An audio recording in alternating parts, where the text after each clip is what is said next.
పరకామణి ఏం చెప్పారు జగన్మోహన్ రెడ్డి గారు? అతను ఒక $70 లేకపోతే $80 ఎంతో డాలర్ దొంగతనం చేశాడు. దొంగతనం చేస్తున్నప్పుడు పట్టుకుంది ఎవరు ప్రభుత్వం? జగన్మోహన్ రెడ్డి గారి ప్రభుత్వం. పట్టుకుని ఎఫ్ఐఆర్ చేసింది, పోలీస్ కేసు పెట్టింది జగన్మోహన్ రెడ్డి గారి ప్రభుత్వం.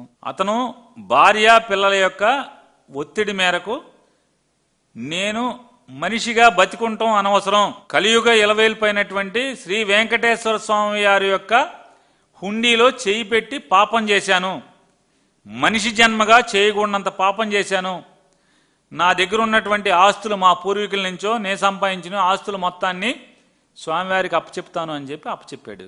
ఇట్లాంటి వెనకేసుకు వస్తుంటే వెనకేసుకు రాలా. అట్లాంటి చిన్న తప్పులు ఏముందయ్యా?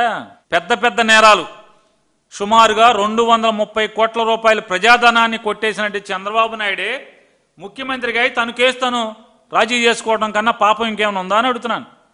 జగన్మోహన్ రెడ్డి గారు ఆ కాంటెక్స్ట్లో చెప్పారు, ఈ రాష్ట్రానికి ముఖ్యమంత్రిగా ఉన్నాడు, జనం సొమ్ము 230 కోట్ల రూపాయలు కొట్టేశాడని చెప్పి కేసు అయ్యి జైలుకి వెళ్ళి బెయిల్ మీద బయటకు వచ్చి మళ్ళీ ముఖ్యమంత్రి అయ్యి అదే ముఖ్యమంత్రి పోలీసుల్ని ఉద్యోగస్తుల్ని బెదిరించి ఆ కేసుని క్లోజ్ చేసుకోవడం కంటే కూడా అది పెద్ద నేరమేం కాదయ్యా, పరకామణిలో ఆ పూజారి గారు చేసింది అని చెప్పాడు, పంతులు గారు చేసిందని.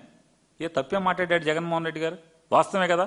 చంద్రబాబు చేసిన పాపం కన్నా, చంద్రబాబు కన్నా దగాకోరేం కాదు కదా అక్కడ జరిగిన పని. అంతకన్నా దివాళా కోరుతాను, అంతకన్నా నీతిమాలినతనం. ప్రజలు ఓట్లేసింది నీ కేసులు ముయించుకుంటాక 230 కోట్లు నువ్వు కేసులో వాదించుకుని తీర్పు ద్వారా నువ్వు ఎందుకు రాలేకపోతున్నావు?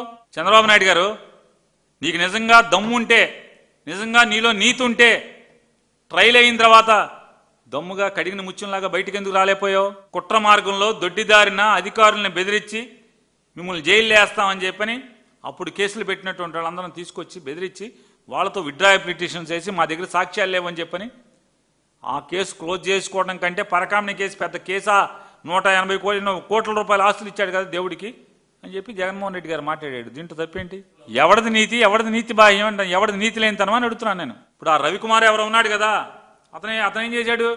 100-150 కోట్ల ఆస్తి దేవుడికి ఇచ్చి నన్ను మన్నించండి అని చెప్పి అడిగాడు. నువ్వేం చేశావు?